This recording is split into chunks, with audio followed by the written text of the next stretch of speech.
Project చెరువు కింద నీళ్లు తీసుకుంటే బంద్ చేసినాం, నీటి తీరువ రద్దు చేసినాం. అట్లా ఎన్నో సదుపాయాలు చేసుకున్నాం. రైతులు బాగా జరుగుతుంది. అప్పుడప్పుడు ఏమవుతుంది, కొన్ని దుష్ట దినాలు వస్తాయి, చెడు గడియలు వస్తాయి. మనోళ్ళు కూడా అలవోకగా ఓట్లేసారు. మీరు గొప్పలో మీరు మాణిగ్రహం గెలిపించారు. కొన్ని నియోజకవర్గాలలో అత్యాశకు పోయి నేను చెప్పిన కూడా అప్పుడు మంది మాటలు పట్టుకొని మారమానం పోతే మళ్ళీ వరకు ఇల్లు కాలిపోతారు. వీళ్ళని నమ్మితే అమాంతం మింగుతారు, మోసపోతాం. రైతు బంధుకు రామరామ అంటారు, దళిత బంధుకు జైబీం అంటారు. వీళ్ళు ముంచుతారా ఆయన అని చెప్పినండి. ఆయన వాడు తులం బంగారం ఇస్తా, నీకు ఏంటి, నీకు బంగారం వడ్డానం పెడతాను కానీ ఆయన నమ్మి ఏమో మీ సంగతి ఎంతో చూద్దామని ఆయన వేశారు. వేసింది ఇరుకపోయారు, బాయిల పడ్డారు, అయిపోయి ఉన్నాయి అన్ని వీకే. మళ్ళీ మొదటికి వచ్చానా కైలాస వాడలో పెద్ద పంపించినట్టు అయింది. మళ్ళీ అంతే కదా, ఆలోచన లేకుండా ఎటు పడితే అటు ఎవడో ఏదో చెప్తే నమ్మి ఓట్లేస్తే ఏమైంది అనేది ఒక మంచి గుణపాఠం ఇది తెలంగాణ. గ్యారంటీగా మంచిగా సంసారం జరుగుతుంది. తువ్వకచ్చినాం, రైతులు ఇంత ముఖం తెలివైతుంది, ఇంత బాకీలు కట్టుకుంటుండ్రి. ఎంతో మంది పాపం సిటీలు వేసుకుందరు, ఏదో వేసుకుందరు. రైతు బంధు పైసలు పడితే ఎంత సంతోషం ఉంటుంది. ఆయన మీద గంగ కట్టినాయి. ఇప్పుడు వాడు ఇతడో ఏడో భగవంతుని కడతాడు.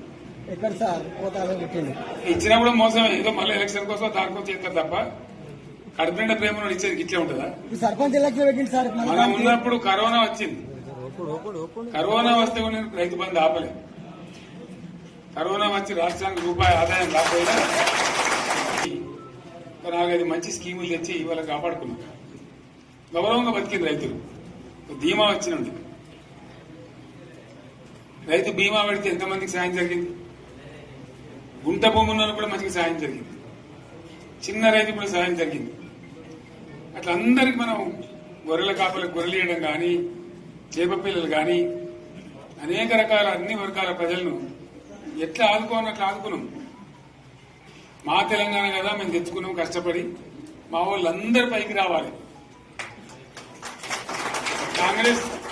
కాంగ్రెస్ గవర్నర్ ముస్లింలో ఓట్లేసుకుని తప్ప ముస్లింలకు మనం చేసిందా? ఇమాం మౌసాలకు మన జీతం ఇచ్చిందా? మనం వచ్చినాకనే ఫస్ట్ టైం వాళ్ళని గుర్తించి వాళ్ళని గౌరవించుకున్నాం. ముస్లిం మైనార్టీ పిల్లలకు, మన గిరిజన పిల్లలకు, మన ఎస్సీ పిల్లలకు, మన బీసీ పిల్లలకు ఎంత మంచి రెసిడెన్షియల్ స్కూల్ పెట్టుకున్నాం. అందరినీ కూడా ముందు తీసుకుపోవాలి.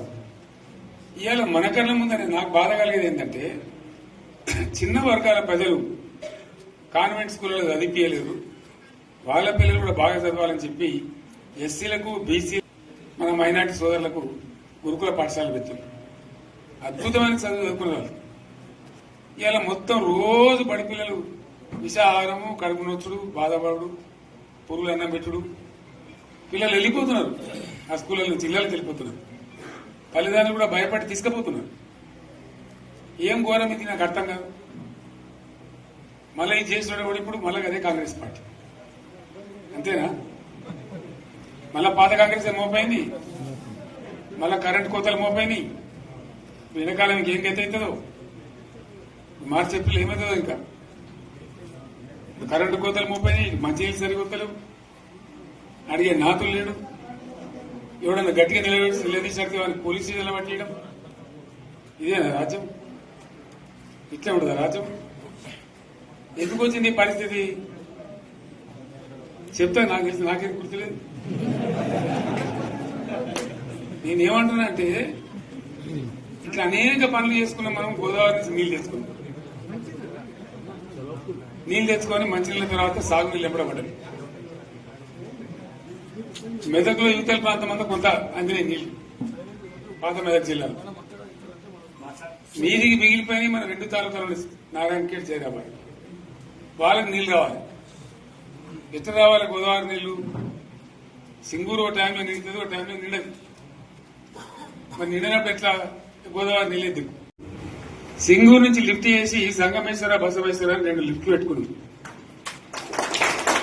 2 తాలూకాలకు రెండింటికి కూడా లక్ష ఎకరాల పైచీలకు వచ్చేట్టు ఎకరాల నీళ్ళ స్టెట్ పెట్టుకున్నాం. మళ్ళీ మన నుంచే కావాలి, మళ్ళీ ఇది లైన్లోకి రావాలి. అందరు మంచిగా ఉండాలి. ఎందుకంటే మనకు మన పార్టీకి కులం లేదు, మతం లేదు, జాతి లేదు. తెలంగాణలో ఉన్న ప్రతి బిడ్డ మనోడే. వాళ్ళు ఏ మతం ఉన్నారు, ఏ కులం ఉన్నారు మనకు అవసరం లేదు. ఈ తెలంగాణ బార్డర్ గీత లోపలిన బిడ్డలు అందరు మనోళ్ళే, అందరు బాగుపడాల్సిందే. ప్రతి ఒక్కరికి న్యాయం జరగాల్సిందే. ఆ న్యాయం జరిగి ఆ ఫలితాలు తెలంగాణకు వచ్చేదాకా ఇంకెవ్వడు కొట్లాడాడు, ఎవరితో కాదు. అది అబద్దాల పంచాంగం. మళ్ళా మనమే కొట్లాడాలి. అంతేనా? పక్క మాట అనేది కొట్లాడదాం కదా. ప్రాణం పోయినా సరే తెలంగాణకు రక్షకులు మనమే. తెగించి కొట్లాడాల్సిందే. తెలంగాణ హక్కులను కొట్లాడాల్సిందే. మనమే కొట్లాడి తీరాల్సిందే అనే 2వ మాట లేదు. కాబట్టి దయచేసి అవసరమైన సందర్భంలో మీ జిల్లా నాయకులు పిలిపిస్తారు, రాష్ట్రం నుంచి నేను కూడా పిలిపిస్తాను. మీకు సిద్దపడి ప్రత్యక్ష ప్రజా పోరాటాలు లేవదీసైనా సరే మన ప్రాజెక్టులు సాధించుకోవాలి, మన నీళ్లు సాధించుకోవాలి, మన ప్రజలకు అన్యాయం జరుగుతుంటే ఎదురు తిరగాలి, కొట్లాడాలి. తప్పకుండా ప్రజలకు న్యాయం చేసేదాకా మనం ముందుకు పోతూనే ఉండాలి. తెలంగాణ కోసమే బయలుదేరిన జెండా గులాబీ జెండా. తెలంగాణను సాధించింది గులాబీ జెండా. తెలంగాణను మంచిగా చేసి లైన్లో పెట్టింది గులాబీ జెండా. భారతదేశంలో నంబర్ 1 అనేక విషయాల్లో చేసి సాధించి చూపెట్టింది గులాబీ జెండా. సరే, నేను గంభీరంగా మౌనంగా చూస్తున్నా. నేను కొడితే వట్టి కొట్టు నాకు అలవాటు లేదు కదా. చూద్దాము.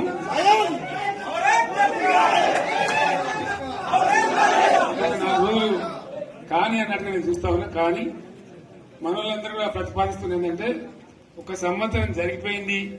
సంగమేశ్వర ఆన్నే పన్నది, బసవేశ్వర ఆన్నే పన్నది, పాలమూరు ఉత్పత్తుల పథకం ఆన్నే పన్నది, కాళేశ్వరం అట్లా ఎండబెడుతున్నారు. ఇవన్నీ అన్యాయాలనే. కాబట్టి ఫిబ్రవరి నెలాఖరులో ఒక పెద్ద బహిరంగ సభ పెట్టాలి, ఇక్కడ కథ చూడాలి అని జరుగుతూ ఉంది. కాబట్టి మీరు కూడా పెద్ద ఎత్తున దయచేసి ఆ సభకు కదిలి రావాలి. కదా దూరమే ఉండదు. ఆ రకంగా తెలంగాణ శక్తి ఏందో మరొకసారి చూపించి వీళ్ళ మెడలు వంచి ఇప్పుడు సాధించాలి. భవిష్యత్ కోసం కూడా కొట్టాడకు మనం సిద్ధంగా ఉండాలని తెలియజేసుకుంటూ, పరమేశ్వర్ గారికి అంతటి లోకమంతరం కోటి రూపాయల భూమి ఇప్పుడు 50 లక్షల కాడికి వెళ్ళలేదు.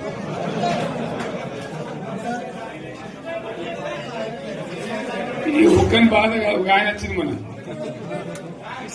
ఒక ఆయన ఒక 10 మంది వచ్చారు హైదరాబాద్కి. అందులోకి 2 ముస్లిం సోదరులు వచ్చారు. साहब सोब तबाह हो गया, इफलासी मुफलसी बच्चे क्या दबे होगा। तुम्हारा क्या हुआ बहन, तुम्हारा क्या हुआ? तुम हैदराबाद में तुम लोग हैं। मेरा कारोबार है साहब, मेरा छोटा मोटा कारोबार है, होटल भी है, 70% गिर गया। हर कोई पूछ रहे, हर कोई केसीआर को याद कर रहे सामान వాళ్ళు మాట్లాడుతున్నారు. ఎక్కడ ప్రతి ఒక్కరు భూముల ధరలు పోయినాయి, మందు పోయినాయి, మసాలా అన్ని పోయినాయి. ఎంత మంచిగా 4 ఎకరాల రైతు నేను 4 కోట్ల ఆసాగా అనుకుంటుండే. అంత ధీమా ఉంది. ఎంత బాగుండే. హైదరాబాద్ నుంచి అడిగితే కూడా వచ్చి మనం ఇయ్యకపోదాం భూములు, డిమాండ్ పెరగాలని. అంత బ్రహ్మాండంగా మారుమూల ప్రాంతంలో కూడా 40 లక్షలు 50 లక్షలు ఎకరానికి ఉండే. అటువంటిది సగానికి సగం పడిపోయి మొత్తం నాశనం చేశారు. వీళ్ళు ఇట్లే వదిలిపెడితే ఇంకింత నాశనం అవుతుంది. కాబట్టి మనం కొట్లాడాల్సిందే. నేను ఇంకొక మాట మీకు చెప్తా. ఎలక్షన్లలో నేను మస్తుగా చూస్తే 50 ఏళ్లలో పార్టీలు గెలితే ఓడితాయి. ఇంత మాయలు మీ ఏడాది లోపలనే కాంగ్రెస్ పార్టీ దొరికితే కొడతామని అన్నంత గొప్పగా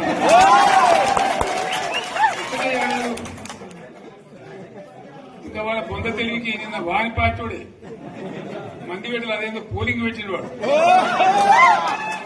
చూసారా మీరు? ఆ పోలింగ్ పెడితే 70% మనకు వచ్చింది, 30% మనకు.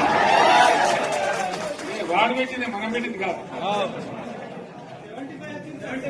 75 ఈ పరిస్థితి. అదే నేను ఏమంటున్నా అంటే ఫామ్ హౌస్ అంటే ఈడ ఏముంటది, వారి ఉంటది, మక్కు ఉంటది, అల్లం ఉంటది. కాంగ్రెస్ వాళ్ళు ఎంత మంచి చేస్తే పారబడి తవ్వచ్చు కూడా సంగత. దీన్ని ఫామ్ హౌస్ అని మనం బదనాం చేసి అంతే కదా. నేను ఏమంటున్నానంటే అన్ని మప్పులు వీడిపోయినట్టు ప్రజలకు అన్ని తెలిసిపోతున్నాయి. మంచి ఏంది, చెడ్డ ఏంది, ఏం జరిగింది అన్ని ఇంకా ఘోరమైందని చెప్తున్నా. వీళ్ళ తెలివితక్కువతనానికి ఏమైంది, నిన్న మొన్న రిపోర్ట్ వచ్చింది. Comptroller and auditor general of India అని కాగ్ అంటారు దాన్ని. కాగ్ రిపోర్ట్ వచ్చింది. పోయిన సంవత్సరం మన గవర్నమెంట్ లో వచ్చిన ఆదాయం కంటే 13,000 కోట్ల రూపాయల ఆదాయం తగ్గిపోయింది. ఇంకా మార్చి పోయే వరకల్లా ఇంకో 3-4 కోట్ల అవుతుంది. అంటే 15,000 కోట్ల ఆదాయం పోతుంది. మన గవర్నమెంట్ ఉన్నప్పుడు ప్రతి ఏడాది 15,000 కోట్లు పెంచుకుంటూ పోయినాడు. చేసుకుంటూ పోయింది. ఏడాది 10 నుంచి 15,000 కోట్ల ఆదాయం పెరిగేది మన టైంలో. అంత జాగ్రత్తగా మనం వ్యవహారం చేస్తాం. ఇలా ఉల్టా 15,000 కోట్లు పడిపోయింది. ఇంకా వాడేమి ఇస్తాడుగా, ఇంకో ఇస్తారా? ఇంకో 4-5 నెలలైతే జీతాలకే కష్టమైంది. దొడ్డు అందరు పెండింగ్ పెట్టి రిటైర్ అయిన దొరుకుతారు పైసలు మీరు దొరుకుతారు కదా పేపర్లలో. సో ఆ విధంగా రాష్ట్ర ఆర్థిక పరిస్థితిని కూడా దివాలా తీయించారు. ఇవాళనేం కాదు, 100కు 100% ఇప్పటికే ప్రజల నిర్ణయానికి వచ్చిండ్రు. డెఫినెట్ గా రాబోయే గవర్నమెంట్ మనదే అని అనుమానం కూడా అవసరం లేదు.